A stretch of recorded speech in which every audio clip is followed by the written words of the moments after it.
ټي ټي پي پاکستاني پوځ ته خپل زور وښود.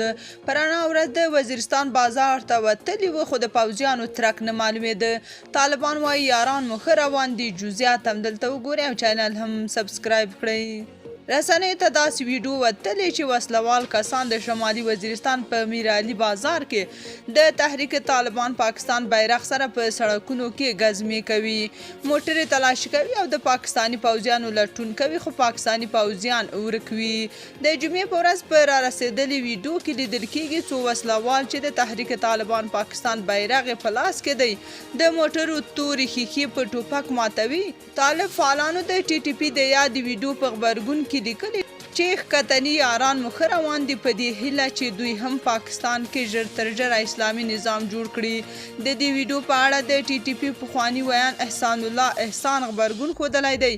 احسان الله احسان وایي دا ویډیو دوه شیان روښانوي. لومړی دا چې د پاکستان د دولت دا ادعا چې تحریک طالبان پاکستان د افغانستان له خاورې پر پاکستان برید کوي دا ناسمه ثابته شوه، ځکه دا ویډیو د دې شاهدي ورکوي چې مجاهدین افغانستان کې نه بلکې په پاکستان کې حضور لري.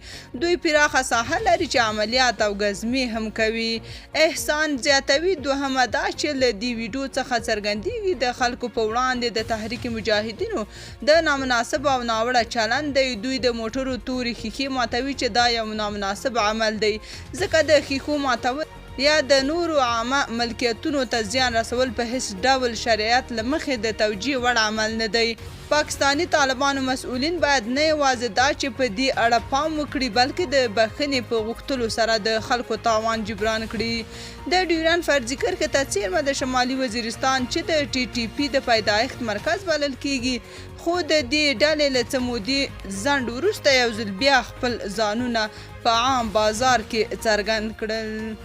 تاسو په دې اړه څه نظر لرئ؟ کومنټ کې شریک او چینل هم سبسکرایب کړئ.